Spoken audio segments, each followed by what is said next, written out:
T E T English question paper. ಸಾಮಾನ್ಯವಾಗಿ ವಿದ್ಯಾರ್ಥಿಗಳಿಗೆ T E T English question paper ಅಂದ ಕೂಡಲೇ ಸ್ವಲ್ಪ ಭಯ ಪಡ್ತಾರೆ. ಅದರಲ್ಲಿ ಕ್ವಶನ್ ಆನ್ಸರ್ ಟಿಕ್ ಮಾಡಿರ್ತಾರೆ, ಎಷ್ಟು ಕರೆಕ್ಟವೋ ಎಷ್ಟು ಡೌಟವೋ ಅಂತ ನಾವು ಮೆಂಟಲಿಟಿದಾಗೆ ಎಕ್ಸಾಮ್ನಿಂದ ಹೊರಗೆ ಬರ್ತಾರೆ. ಸೊ ಈ ದೃಷ್ಟಿಕೋನದಿಂದ ಕೆಲವೊಂದು ಯಾವ ಕ್ವಶನ್ ಎಷ್ಟು ಬರ್ತಾವ ಮತ್ತಂದರೆ ಯಾವ ಎಕ್ಸಾಮ್ದಾಗ ಎಷ್ಟು ಕೇಳಿದಾರ ಅಂತ ಅನ್ನೋದು, ಇಡೀ ಗ್ರಾಮರ್ ಬಗ್ಗೆ ಎಷ್ಟು ಕ್ವಶನ್ ಕೇಳ್ಯಾರ ಯಾವ ವರ್ಷ ಅಂತ ಅನ್ನೋದ್ರ ಬಗ್ಗೆ ಒಂದು ಸ್ವಲ್ಪ ಅನಲೈಸಸ್ ಮಾಡಿದೆ. ಸೊ ಈ 2014ರಿಂದ 2024ರವರೆಗೆ ಎಲ್ಲ ಕ್ವಶನ್ ಪೇಪರ್ ಬಗ್ಗೆ ಸ್ವಲ್ಪ ಅನಲೈಸ್ ಮಾಡಿ ಸ್ವಲ್ಪ ಅದ್ರ ಬಗ್ಗೆ ನಿಮ್ಗೆ ತಿಳಿಸೋ ಪ್ರಯತ್ನ ಮಾಡ್ತಾಯಿದ್ದೀನಿ. ನಾನು ಜಿತೇಂದ್ರ ಬಿದ್ನೂರ್, ಕಲಬುರ್ಗಿ ಇಂಗ್ಲೀಷ್ ಚಾನಲ್ಗೆ ಸ್ವಾಗತ. T E T old question papers analyses ಬಗ್ಗೆ ಡೀಟೇಲಾಗಿ ಮಾತಾಡೋಕ್ಕೆ ಇಷ್ಟಪಡ್ತೀನಿ. ಎಲ್ಲ ವಿದ್ಯಾರ್ಥಿಗಳಿಗೆ ಕೆಲವೊಂದು ಸಲ ಏನಾಗಿರ್ತದೆ ಅಂತಂದರೆ ಯಾವ ಕ್ವಶನ್ ಎಷ್ಟು ಬರ್ತಾವೆ ಅಂತ ಅನ್ನೋದು ಗೊತ್ತಿರೋಂಗಿಲ್ಲ, ಅಥವಾ ಗ್ರಾಮರ್ ಪಾರ್ಟ್ನಾಗ ಎಷ್ಟು ಕೇಳ್ತಾರೆ ಅನ್ನೋದು ಗೊತ್ತಿಲ್ಲ. ಬಟ್ ಕೆಲವರು ಮೆಥಡಾಲಜಿ ಅಥವಾ ಪೆಡಗಾಜಿ ಅಂತ ಅನ್ನೋದ್ರ ಬಗ್ಗೆನೇ ಜಾಸ್ತಿ ಮಾತಾಡೋಕ್ಕೆ ಇಷ್ಟಪಡ್ತಾರೆ. ಇಲ್ಲಿ ಪಾಯಿಂಟ್ ಏನಂತಂದರೆ, ಯಾವುದು ಏನು ಅಂತ ತಿಳ್ಕೊಂಡಿವಿ ಅಂತಂದರೆ ಕ್ವಶನ್ ಪೇಪರ್ ಯಾವ ರೀತಿ ಬರೀಬೋದು ಅಥವಾ ಯಾವ ರೀತಿ ತಿಳ್ಕೊಬೋದು ಅಂತ ಅನ್ನೋದು ಈಸಿಯಾಗಿ ಹೋಗ್ತಾ ಅಂತ ಹೇಳ್ಬೋದು. ಅದೇ ರೀತಿಯಿಂದ ಇಲ್ಲಿ ನಾನು ಏನಪ್ಪ ಅಂತಂದರೆ ಒಂದೊಂದು ಬಿಡಿಯಾಗಿ ಹೇಳೋಕ್ಕೆ ಇಷ್ಟಪಡ್ತೀನಿ. ಬಟ್ ಅಲ್ಲಿ ಒಂಚೂರು ನೀವು ಈ ವಿಷಯಗಳನ್ನು ಕರೆಕ್ಟಾಗಿ ನೀವು ಗಮನ ಕೊಟ್ಟು ಕೇಳಿದರೆ ಇಂಗ್ಲೀಷ್ ಪೇಪರ್ ಎಷ್ಟರ ಮಟ್ಟಿಗೆ ನಾವು ಈಸಿಯಾಗಿ ಅಂತ ತೊಗೋಬೇಕು, ಎಷ್ಟರ ಮಟ್ಟಿಗೆ ಡಿಫಿಕಲ್ಟ್ ಅಂತ ತೊಗೋಬೇಕು. ಕೆಲವರು ನನಗೆ ಇಂಗ್ಲೀಷ್ ಬರ್ತದೆ ಅಂತ ಹೇಳ್ತಾರೆ, ಆದರೆ ನಾನು ಪೆಡಗಾಜಿ ಬಗ್ಗೆನೇ ನನಗೆ ಬರೋಂಗಿಲ್ಲ. ಪೆಡಗಾಜಿ ಅನ್ನೋದೇ ತಲೆಗೆ ಇಟ್ಕೊಂಡಿತ್ತ ಹೆಚ್ಚಿಗೆ ಗ್ರಾಮರ್ ಬಗ್ಗೆನೇ ಜಾಸ್ತಿ ಫೋಕಸ್ ಮಾಡ್ಯ ಇತ್ತೀಚಿಗೆ ದಿನಗಳಲ್ಲಿ. ಈ ಸ್ವಲ್ಪ ನಾನು ಅನಲೈಸಸ್ ಅಥವಾ ಅದ್ರ ಬಗ್ಗೆ ಡೀಟೇಲ್ಸಾಗಿ ಮಾತಾಡ್ಕೊಂಡು ಹೋಗ್ತೀನಿ. ಸೊ ನೋಡ್ಕೊಂಡು ಹೋಗ್ಬೋದು. ಬಟ್ ಈ ವಿದ್ಯಾರ್ಥಿಗಳಿಗೆ ಸ್ವಲ್ಪ ಒಂದು ಏನು ಮೆಸೇಜ್ ಕೊಡ್ತೀನಿ ಅಂತಂದರೆ, ಈ ಟಿ ಇ ಟಿ ಬರೆಯುವಂಥ ವಿದ್ಯಾರ್ಥಿಗಳು ಫ್ರೆಷರ್ಸ್ ಫಸ್ಟ್ ಟೈಮ್ ಬರಿತಾ ಇದ್ದಾರಲ್ಲ, ಅವ್ರಿಗೆ ಮಾಹಿತಿ ಇರಲ್ಲ. ಸೊ ಎಷ್ಟೋ ವಿಷಯ ಹೇಳಿದ್ರು ಕೂಡ ಅವರಿಗೆ ಒಂದೇ ಸಲಕ್ಕೆ ಅರ್ಥ ಆಗಲ್ಲ. ಸೊ ಈ ದೃಷ್ಟಿಕೋನದಿಂದ ಆ ಫ್ರೆಷರ್ಸ್ ಅನ್ನೋ ಬರೆಯುವಂಥ ವಿದ್ಯಾರ್ಥಿಗಳದಲ್ಲ ಅವ್ರನ್ನ ತಲೆ ಇಟ್ಕೊಂಡು ಈ ವಿಡಿಯೋ ಮಾಡೋ ಪ್ರಯತ್ನ ಮಾಡ್ತೀನಿ. ಬಟ್ ಯಾರು ಇನ್ನೂ ಹೋಸಲ ಟಿ ಇ ಟಿ ಬರ್ದೀನಿ ಸರ್, ನಾನು ರಿಸಲ್ಟ್ ಆಗಿಲ್ಲ, ಅಥವಾ ಹೋಸಲ ಟಿ ಇ ಟಿ ಬರ್ದೀನಿ 90 ಅಥವಾ 92 ಮಾರ್ಕ್ಸ್ ಬಿದ್ದವ, ನಾನು ಇನ್ನೂ ಇಂಪ್ರೂವ್ಮೆಂಟ್ ಮಾಡ್ಕೋಬೇಕು ಅಂದ್ಕೊಂಡಿನಿ, ಅಂಥವ್ರಿಗೆಲ್ಲ ಇದು ಬಹಳಷ್ಟು ಯೂಸ್ಫುಲ್ ಆಗಿರುವಂಥ ವಿಡಿಯೋ ಅದ. ಸೊ ನೀವು ನೋಡ್ಬೋದು. ಓಕೆ, ಅದೇ ರೀತಿಯಿಂದ 6 to 8 T E T grammar ಅಥವಾ ವೊಕ್ಯಾಬ್ಯುಲರಿ ರಿಲೇಟೆಡ್ ಕ್ವಶನ್ಸ್ 2014ರಿಂದ 2024ರವರೆಗೆ ಯಾವ ಕ್ವಶನ್ ಎಷ್ಟೆಷ್ಟು ಕೇಳಿದ್ದಾರೆ ಅಂತ ಅನ್ನೋದ್ರ ಬಗ್ಗೆ ಡೀಟೇಲ್ಸ್ ಬಗ್ಗೆ ಮಾತಾಡ್ತೀನಿ ಅಂತ ಹೇಳಿದ್ದೆ. ಸೊ ಇದು ಡೈರೆಕ್ಟ್ ಇಂಡೈರೆಕ್ಟ್ ಸ್ಪೀಚ್ ಬಗ್ಗೆ ಅದ, ರಿಪೋರ್ಟೆಡ್ ಸ್ಪೀಚ್ ಕೂಡ ಅಂತ ಹೇಳ್ತಾರೆ. 2014ರಲ್ಲಿ ಕೇಳ್ಯಾರ, 2015ರಲ್ಲಿ, 2019, 2024 ಇಲ್ಲಿ ಕ್ವಶನ್ ಕೇಳಿರೋ ಇದಾವೆ. ಟೋಟಲಿ ಇಲ್ಲಿವರೆಗೂ 4 ಸಲ ಕೇಳ್ಯಾರ, ಅಂದ್ರೆ 4 ಬಾರಿ ಈ ಕ್ವಶನ್ ಕೇಳ್ಯಾರ ಅಂತ ಹೇಳ್ಬೋದು.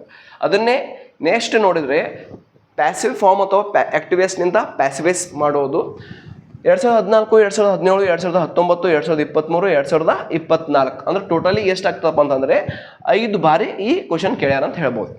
ಇಲ್ಲಿ ನೆಕ್ಸ್ಟ್ ಅಂತಂದರೆ ಈ ನೌನ್, ಪ್ರನೌನ್, ಅಡ್ಜೆಕ್ಟಿವ್, ಅಡ್ವರ್ಬ್ ಈ ಕ್ವಶನ್ಸ್ ಇತ್ತೀಚೆಗೆ ಕೇಳಿರೋಂಥದ್ದು 2020, 2021, 2022, 2023 ಕೇಳಿದ್ದಾರೆ. ಇಲ್ಲಿ 2020ಕ್ಕೆ 2, 2021ಕ್ಕೆ 3, 2022ಕ್ಕೆ 1, 2023ಕ್ಕೆ 2, 2, 3, 5, 6 + 8 ಕ್ವಶನ್ಸ್ ಕೇಳಿದ್ದಾರೆ. ಎಲ್ಲಿ ಕೇಳಿದಾರಪ್ಪ ಅಂತಂದರೆ ಈ ನೌನ್, ಪ್ರನೌನ್, ಅಡ್ಜೆಕ್ಟಿವ್, ಅಡ್ವರ್ಬ್ ಬಗ್ಗೆ ಕೇಳಿದ್ದಾರೆ. ನೆಕ್ಸ್ಟ್ ಕ್ವಶನ್ ಏನಪ್ಪ ಅಂತಂದರೆ ಆರ್ಟಿಕಲ್ಸ್. ಗ್ರಾಮರ್ನಲ್ಲಿ ಇದು ಆರ್ಟಿಕಲ್ಸ್ನೂ ಒಂದು ಒಳ್ಳೆ ಟಾಪಿಕ್. ಈ ಗ್ರಾಮರ್ನಲ್ಲಿ ಏನಲ್ಲಪ್ಪ ಅಂತಂದರೆ ಈ ಆರ್ಟಿಕಲ್ಸ್ 3 ಬಾರಿ ಕೇಳಿದ್ದಾರೆ. ಒಂದು 2020, 2022, 2023 3 ಸಲ ಈ ಕ್ವಶನ್ಸ್ ಕೇಳಿದ್ದಾರೆ, ಆರ್ಟಿಕಲ್ಸ್ ಬಗ್ಗೆ ಕೇಳಿದ್ದಾರೆ ಅಂತ ಹೇಳ್ಬೋದು. Next question tag. ಈ ಕ್ವಶನ್ ಟ್ಯಾಗ್ 2 ಸಲ ಕೇಳಿದ್ದಾರೆ. ಒಂದು 2017, ಒಂದು 2023ದಾಗ ಕೇಳ್ಯಾರ ಅಂತ ಹೇಳ್ಬೋದು. ಟೋಟಲಿ ಎಷ್ಟು ಸಲ ಕೇಳ್ಯಾರಪ್ಪ ಅಂತಂದರೆ ಸಾಮಾನ್ಯವಾಗಿ ಇಲ್ಲಿ ನಾವು ಗಮನಿಸಬೇಕು 2 ಸಲ ಕೇಳ್ಯಾರ ಅಂತ ಹೇಳ್ಬೋದು. ಇಲ್ಲಿ ಇದು 3 ಕ್ವಶನ್, ಇದು 2 ಕ್ವಶನ್ ಕೇಳ್ಯಾರ ಅಂತ ಹೇಳ್ಬೋದು. ಟೆನ್ಸಸ್. ಈ ಟೆನ್ಸಸ್ ಅಂತ ಅನ್ನೋದು ಸಾಮಾನ್ಯವಾಗಿ ಎಲ್ಲ ಟೆನ್ಸಸ್ ಗೊತ್ತಿದ್ದುಕೊಂಡು ಸ್ವಲ್ಪ ಈಸಿಯಾಗಿ ಕಲ್ಕೊಂಡು ಹೋದ್ರೆ ಇಂಗ್ಲೀಷ್ ಅನ್ನೋದು ಸ್ವಲ್ಪ ಸರಳವಾಗಿ ಹೋಗ್ತದೆ. ಟೆನ್ಸಸ್ ಬರಲಿಲ್ಲ ಅಂತಂದರೆ ಸಾಮಾನ್ಯವಾಗಿ ಉಳಿದಿದ್ದು ಏನೂ ಬರೋಂಗಿಲ್ಲ ಅಂತ ಅನ್ನೋ ಮಾತು ಹೇಳ್ಬೋದು. ಡೈರೆಕ್ಟ್ ಇಂಡೈರೆಕ್ಟ್, ಆ್ಯಕ್ಟಿವ್, ಸ್ಪೆಸಿಫಿಸ್ ಆಗಿರ್ಬೋದು, ಅಥವಾ ಕ್ವಶನ್ ಟ್ಯಾಗ್ ಆಗಿರ್ಬೋದು. ಇಲ್ಲಿ ಟೆನ್ಸಸ್ ಬಗ್ಗೆ ಎಷ್ಟು ಕೇಳ್ಯಾರ ಅಂದ್ರೆ 5 ಕ್ವಶನ್ಸ್ ಕೇಳಿದ್ದಾರೆ ಇಲ್ಲಿವರೆಗೂ, 5 ಬಾರಿ ಕೇಳ್ಯಾರ ಅಂತ ಅನ್ಬೋದು. 2015ರಲ್ಲಿ ಒಂದು ಸಲ, ಅಂದರೆ 2015ರಲ್ಲಿ, 2021ರಲ್ಲಿ 2 ಬಾರಿ 2 ಸಲ ಕೇಳಿದ್ರೆ ಒಂದೇ ಕ್ವಶನ್ ಪೇಪರ್ನಲ್ಲಿ, ಅಥವಾ 2022ರಲ್ಲಿ 1 ಸಲ, 2023ರಲ್ಲಿ 1 ಸಲ ಕೇಳಿದ್ದಾರೆ. ಟೋಟಲಿ ಇಲ್ಲಿ 5 ಸಲ ಕ್ವಶನ್ ಕೇಳ್ಯಾರ ಅಂತ ಹೇಳ್ಬೋದು. ಯಾವ ವರ್ಷ? 2024ರಲ್ಲಿ ಕೇಳಿಲ್ಲ. ಯಾವುದ್ರ ಬಗ್ಗೆ? ಟೆನ್ಸ್ ಬಗ್ಗೆ ಕೇಳಿಲ್ಲ. ನೆಕ್ಸ್ಟ್ ಇಲ್ಲಿ ಕೈಂಡ್ಸ್ ಆಫ್ ವರ್ಬ್ಸ್ ಅಥವಾ ವರ್ಬ್ ಫಾರ್ಮ್ಸ್ನು ಕೂಡ ಅಂತ ಹೇಳ್ಬೋದು. ಕ್ರಿಯಾಪದಗಳ ಬಗ್ಗೆ ಒಂದು 2 ಸಲ ಕೇಳ್ಯಾರ, 2024 ಮತ್ತಂದರೆ 2021ರಲ್ಲಿ. ನೆಕ್ಸ್ಟ್ ಯಾವುದ್ರ ಬಗ್ಗೆ? ಹೋಮೋಫೋನ್ಸ್, ಹೋಮೋನಿಯನ್ಸ್ ಅಥವಾ ಹೋಮೋಗ್ರಾಫ್ ಅಂತಂತ ಹೇಳಿರ್ಬೋದು. ಇದ್ರ ಬಗ್ಗೆ ಒಂದು 2 ಸಲ ಕೇಳ್ಯಾರ, ಒಂದು 2015, ಒಂದು 2024. ಇವೆರಡೂ ಕೇಳಿದಾರೆ. ಸೊ ನೆಕ್ಸ್ಟ್ ಅಂದ್ರೆ WH ವರ್ಡ್ಸ್ ಅಥವಾ ಫ್ರೇಮ್ ದ ಕ್ವಶನ್ಸ್ ಬಗ್ಗೆ ಕೇಳಿರ್ತಾರೆ, ಒಂದು 2 ಸಲ ಕೇಳಿದ್ದಾರೆ. ಒಂದು 2021, ಒಂದು 2024 ಬಗ್ಗೆ ಅದ ಕಂಡೀಷನಲ್ ಸೆಂಟೆನ್ಸಸ್ನೂ ಕೇಳಿರ್ತಾರೆ ಇಲ್ಲಿ. ನೆಕ್ಸ್ಟ್ ಡಿಗ್ರೀಸ್ ಆಫ್ ಕಂಪ್ಯಾರಿಸನ್, ಇಲ್ಲಿ ಯಾವುದಪ್ಪ ಅಂದರೆ 2021, 2024ರಲ್ಲಿ ಅಂದ್ರೆ 2 ಸಲ ಕೇಳಿದ್ದಾರೆ. ನೆಕ್ಸ್ಟ್ ವೊಕ್ಯಾಬ್ಯುಲರಿ, ಈ ವೊಕ್ಯಾಬ್ಯುಲರಿದಾಗ ಪ್ರಿಫಿಕ್ಸ್, ಸಫಿಕ್ಸ್ ಅಥವಾ ಸಿನೋನಿಯಮ್ಸ್, ಆ್ಯಂಟೋನಿಯಮ್ಸ್ ಬಗ್ಗೆ ಹೇಳಿ ಇದು ಸ್ವಲ್ಪ ಒತ್ತಿ ಕೊಟ್ಟು ಸ್ವಲ್ಪ ಗಮನ ಕೊಟ್ಟು ಓದಬೇಕು. ಯಾಕಂತಂದರೆ ಸ್ವಲ್ಪ ಡೀಪ್ ಟಚ್ ಅದಾವೆ. ನಾವೇನು ಮಾಡ್ತೀವಿ ಅಂತಂದರೆ ಸಾಮಾನ್ಯವಾಗಿ ಇಂಗ್ಲೀಷು ಹೆಂಗೆ ಓದ್ತೀವಿ ಅಂತಂದರೆ ನಮಗೆ ಗೊತ್ತಿರೋದು, ಉದಾಹರಣೆಗೆ ನಮ್ಮ chair, fan, shirt, bag, pen, bike ಈ ಥರ ಓದ್ತೀವಿ. ಈ ಥರ ಅಲ್ಲ, ಸ್ವಲ್ಪ ಡೀಪ್ ಟಚ್ ಓದಿರ್ಬೇಕು ಇದ್ರಾಗ. ಯಾಕಂದ್ರೆ ಇಂಗ್ಲೀಷ್ ನನಗೇನು ಇಂಗ್ಲೀಷ್ ಬರ್ತದೆ ಅದು ಕೇಳಂಗಿಲ್ಲ, ಕರೆಕ್ಟ್ ಆಗಿರೋ ಇಂಗ್ಲೀಷ್ ಕೇಳ್ತಾರೆ. ಸೊ ನಾಳೆ ದಿನ ನಾವು ಬೇರೆ ಟೀಚರ್ಸ್ ಅಂದ್ರೇನು ನಾವು ಮಿನಿಮಮ್ ಅನ್ನೋ ನಾಲೆಜ್ ಇರಬೇಕು. ಉದಾಹರಣೆಗೆ ಆಪ್ಷನಲ್ ಇಂಗ್ಲೀಷ್ ಟೀಚರ್ಸ್ ಇರ್ತಾರೆ ಅಥವಾ ಟೀಚರ್ಸ್ ಇರ್ತಾರೆ ಇಂಗ್ಲೀಷ್ ಸಬ್ಜೆಕ್ಟ್ದವ್ರು, ಅವ್ರು ಬಂದಿಲ್ಲಪ್ಪ, ಅವ್ರು ಬರಲಿಲ್ಲ ಅಂದ್ರೂ ನಾವು ಸಬ್ಜೆಕ್ಟ್ ಸೈನ್ಸ್ ಟೀಚರ್ ಆಗಿರ್ಬೋದು ಅಥವಾ ಆರ್ಟ್ಸ್ ಟೀಚರ್ ಆಗಿರ್ಬೋದು, ಇವರು ಕೂಡ ಆ ಸಬ್ಜೆಕ್ಟ್ ಮಿನಿಮಮ್ ಹೇಳಕ್ಕೆ ಬರಬೇಕು ಅನ್ನೋ ದೃಷ್ಟಿಕೋನದಿಂದ TET ಅನ್ನೋದು ಇದರಲ್ಲಿ ಇಂಗ್ಲೀಷ್ ಇಟ್ಟಿರ್ತಾರೆ. ಸೊ ಆ ದೃಷ್ಟಿಕೋನದಿಂದ ನಮಗೆ ಅಟ್ಲೀಸ್ಟ್ ಇವು ಪ್ರಿಫಿಕ್ಸ್, ಸಫಿಕ್ಸ್, ಸಿನೋನಿಯಮ್ಸ್, ಆ್ಯಂಟೋನಿಯಮ್ಸ್ ಮಾಹಿತಿ ಇರಬೇಕು. ಇದರಲ್ಲಿ 2014ರಲ್ಲಿ ಕೇಳ್ಯಾರ, 2015ರಲ್ಲಿ ಕೇಳ್ಯಾರ, 2019ರಲ್ಲಿ, 2021, 2022, 2023, 2024 ಎಲ್ಲ ಕಡೆ ಆಲ್ಮೋಸ್ಟ್ ಕೇಳಿದ್ದಾರೆ. ಯಾವ ಕ್ವಶನ್ ಅಂತಂದರೆ ಈ ಸಫಿಕ್ಸ್, ಪ್ರಿಫಿಕ್ಸ್, ಆ್ಯಂಟೋನಿಯಮ್ಸ್, ಸಿನೋನಿಯಮ್ಸ್ ಅಥವಾ ಅಪೋಸಿಟ್ ವರ್ಡ್ಸ್ನ ಹೊಂದಿರ್ತೀವಿ. ಇಲ್ಲಿ 3, 4, 5, 6, 7, 8, 9 ಕ್ವಶನ್ ಕೇಳಿದ್ದಾರೆ ಸಾಮಾನ್ಯವಾಗಿ. ಈ 9 ಕ್ವಶನ್ ಅಂತ ಹೇಳ್ಬೋದು. ನೆಕ್ಸ್ಟ್ ಇಲ್ಲಿ ಏನಪ್ಪ ಅಂತಂದರೆ ಲಿಂಕರ್ಸ್ ಅಥವಾ ಕಂಜಂಕ್ಷನ್ಸ್ ಅಂತ ಹೇಳ್ತೀವಿ, ಕಂಜಂಕ್ಷನ್ಸ್ ಅಥವಾ ಇಲ್ಲಿ ಎಷ್ಟು ಸಲ ಕೇಳ್ಯಾರಪ್ಪ ಅಂದ್ರೆ 3 ಸಲ ಅಥವಾ 3 ಬಾರಿ ಕೇಳಿದ್ದಾರೆ. 2020, 2021, 2022 3 ಬಾರಿ ಅಂತ ಹೇಳ್ಬೋದು ಇದ್ರ. ನೆಕ್ಸ್ಟ್ ಈ ಕಡೆ ಸಾಮಾನ್ಯವಾಗಿ ಲಾಸ್ಟ್ ಈ ಕಡೆ ಇನ್ನೊಂದು 2 ಅದಾವ. ಫಾರ್ಮ್ ಆಫ್ ವರ್ಡ್ಸ್ ಅಂದ್ರೆ ಏನು? ಉದಾಹರಣೆಗೆ ನಾವು ಇಲ್ಲಿ ಒಂದು ಎಕ್ಸಾಂಪಲ್ ಆಗಿರ್ಬೋದು, ಬ್ಯೂಟಿಫೈ, ಬ್ಯೂಟಿಫುಲ್, ಬ್ಯೂಟಿಫುಲ್ಲಿ, ಸಾಮಾನ್ಯವಾಗಿ ಬ್ಯೂಟಿಫಿಕೇಷನ್ ಇಂಥ ಪದಗಳಾಗಿರ್ಬೋದು. Creative, creation, creatively, creative, create, ಈ ಡಿಫ್ರೆಂಟ್ ಪದಗಳು ಇರ್ತಾವೆ. ಯಾವ ಪದಗಳು ಯಾವ್ದು ನೌನ್ ಆಗ್ತದೆ, ಯಾವ್ದು ಅಡ್ಜೆಕ್ಟಿವ್ ಆಗ್ತದೆ ಅಥವಾ ಯಾವ್ದು ವರ್ಬ್ ಆಗ್ತದೆ ಅಂತ ಅನ್ನೋದ್ರ ಬಗ್ಗೆ ಮಾಹಿತಿ ಇರಬೇಕು. ಆ ಮಾಹಿತಿ ತಿಳ್ಕೊಬೇಕಾದ್ರೆ ಪ್ರತಿಯೊಂದು ವಿಡಿಯೋನು ಪರ್ಟಿಕ್ಯುಲರಾಗಿ ಉದಾಹರಣೆಗೆ ಡೈರೆಕ್ಟ್ ಇಂಡೈರೆಕ್ಟ್ ಸ್ಪೀಚ್ ಎಷ್ಟು ಕೇಳಿದ್ದಾರೆ ಅದು ಒಂದೇ ಕಡೆ ವಿಡಿಯೋ ತರೋ ಪ್ರಯತ್ನ ಮಾಡ್ತೀನಿ. ಆ್ಯಕ್ಟಿವೇಸ್ ಪ್ಯಾಸಿವ್ಸ್ ಎಷ್ಟು ಕೇಳಿದ್ದಾರೆ? ಸಾಮಾನ್ಯವಾಗಿ 5 ಕ್ವಶನ್ ಕೇಳಿದ್ದಾರೆ. 5 ಕ್ವಶನ್ ಒಂದೇ ಕಡೆ ತಂದು ಅದ್ರದ್ದು ರೂಲ್ಸ್ ಏನು ಅಥವಾ ಈಸಿ ವೇ ಅಥವಾ ಈಸಿ ಟ್ರಿಕ್ಸ್ ಏನು ಯೂಸ್ ಮಾಡಿಕೊಂಡು ಕ್ವಶನ್ ಯಾವ ರೀತಿ ಎಕ್ಸಾಮ್ಸ್ನ ಬರೀಬೇಕು, ಯಾವ ರೀತಿ ಟಿಕ್ ಹಾಕಬೇಕು ಅನ್ನೋದ್ರ ಬಗ್ಗೆ ಸ್ವಲ್ಪ ಒಂದು ಎಕ್ಸ್ಪೀರಿಯನ್ಸ್ ಇದ್ದಿದ್ರ ಬಗ್ಗೆ ನಾನು ಹೇಳೋ ಪ್ರಯತ್ನ ಮಾಡ್ತೀನಿ. ಸೊ ಇಲ್ಲಿ ಇನ್ನೊಂದು ಏನಪ್ಪ ಅಂತಂದರೆ ಬಹಳಷ್ಟು ವಿಷಯಗಳನ್ನು ಡೀಪ್ ಕಲಿಯೋದು ಬೇಡ. ಡೀಪ್ ಕಲ್ತಿಲ್ ಸಮಯ ಇಲ್ಲ ಆ ಟೈಮ್ನಾಗ. ಈ ಎಕ್ಸಾಮ್ ಸಮೀಪ ಇರ್ತಾವೆ. ಯಾವ ಕ್ವಶನ್ ಬಂದರೆ ಯಾವ ರೀತಿ ನಾವು ಕ್ವಶನ್ ಕರೆಕ್ಟ್ ಟಿಕ್ ಹಾಕಬೇಕು, ಏನು ನೆನ್ಪಿಟ್ಕೊಂಡ್ರೆ ಈ ಎಕ್ಸಾಮ್ಗೆ ನಾವು ಕರೆಕ್ಟ್ ಟಿಕ್ ಹಾಕ್ತೀವಿ ಆನ್ಸರ್.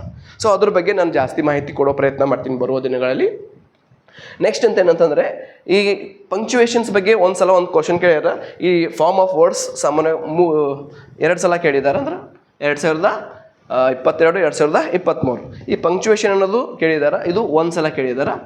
ಬೇರೆ ಬೇರೆ ಕಂಟೆಂಟ್ ಅದಾವ, ಅದ್ರ ಬಗ್ಗೆನೂ ಸ್ವಲ್ಪ ಡೀಟೇಲಾಗಿ ಮಾತಾಡಿರ್ತೀನಿ. ಬಟ್ ಈ ಗ್ರಾಮರ್ ಮತ್ತು ಅಂತಂದರೆ ಗ್ರಾಮರ್ ರಿಲೇಟೆಡ್ ಅಥವಾ ಈ ವೊಕ್ಯಾಬ್ಯುಲರಿ ರಿಲೇಟೆಡ್ ಎಷ್ಟು ಕ್ವಶನ್ಸ್ ಕೇಳ್ಯಾರ, ಯಾವ್ಯಾವ ವರ್ಷ ಅಂತ ಅನ್ನೋದು ನೋಡೋಣ. 2014ರಲ್ಲಿ 3 ಕ್ವಶನ್ಸ್ ಕೇಳಿದ್ದಾರೆ. 2015ರಲ್ಲಿ 1, 2, 3, 4, 5 ಕ್ವಶನ್ ಕೇಳಿದ್ದಾರೆ. ಎಲ್ಲಿ? 2015ರಲ್ಲಿ. ಯಾವುದ್ರ ಬಗ್ಗೆ? ಗ್ರಾಮರ್ ಅಥವಾ ವೊಕ್ಯಾಬ್ಯುಲರಿ ಬಗ್ಗೆ.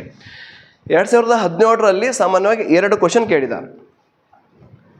2019ರಲ್ಲಿ 3 ಕ್ವಶನ್ ಕೇಳಿದ್ದಾರೆ. 2020ರಲ್ಲಿ 3 + 1 ಅಂದ್ರೆ 4 ಬಾರಿ ಕೇಳಿದ್ದಾರೆ. 2021ರಲ್ಲಿ 3 + 3 6, 3 + 9 + 11 ಕ್ವಶನ್ ಕೇಳಿದ್ದಾರೆ. ಯಾವ ವರ್ಷ? 2021ರಲ್ಲಿ. 2022ರಲ್ಲಿ 1, 2, 3, 4, 5, 6 ಕ್ವಶನ್ ಯಾವ ವರ್ಷ ಕೇಳಿದಪ್ಪ ಅಂದ್ರೆ 2022ರಲ್ಲಿ. 2023ರಲ್ಲಿ 3 + 3 6 + 3 9 ಕ್ವಶನ್ ಕೇಳಿದ್ದಾರೆ. 2024ರಲ್ಲಿ 2, 2, 4, 6, 7 ಕ್ವಶನ್ ಕೇಳಿದ್ದಾರೆ. ಯಾವ ವರ್ಷ? 2024ರಲ್ಲಿ. ಸೊ ಸ್ವಲ್ಪ ಈ ಅನಲೈಸಸ್ ಏನದ ಸ್ವಲ್ಪ ಹೆಚ್ಚು ಕಮ್ಮಿ ಆಗಿರ್ಬೋದು, ಯಾವುದಾದ್ರು ಡಿಫ್ರೆನ್ಸ್ ಆಗಿರ್ಬೋದು, ಆಲ್ಮೋಸ್ಟ್ ಆಗಿ ವಿದ್ಯಾರ್ಥಿಗಳಿಗೆ ಏನು ಹೆಲ್ಪ್ ಆಗಬೇಕು ಆ ದೃಷ್ಟಿಕೋನದಿಂದ ಹೆಲ್ಪ್ ಮಾಡೋ ಪ್ರಯತ್ನ ಮಾಡಿದ್ದೀನಿ. ಯಾರಾದರೂ ನಿಮಗೆ ಸ್ವಲ್ಪ ಏನಾದರೂ ಡೌಟ್ ಬೇಕಾಗಿತ್ತು ಅಥವಾ ಕ್ಲಿಯರ್ ಬೇಕಾಗಿತ್ತು ಸ್ಕ್ರೀನ್ಶಾಟ್ ತಗೋಬೋದು, ನೋಡ್ಕೋಬೋದು.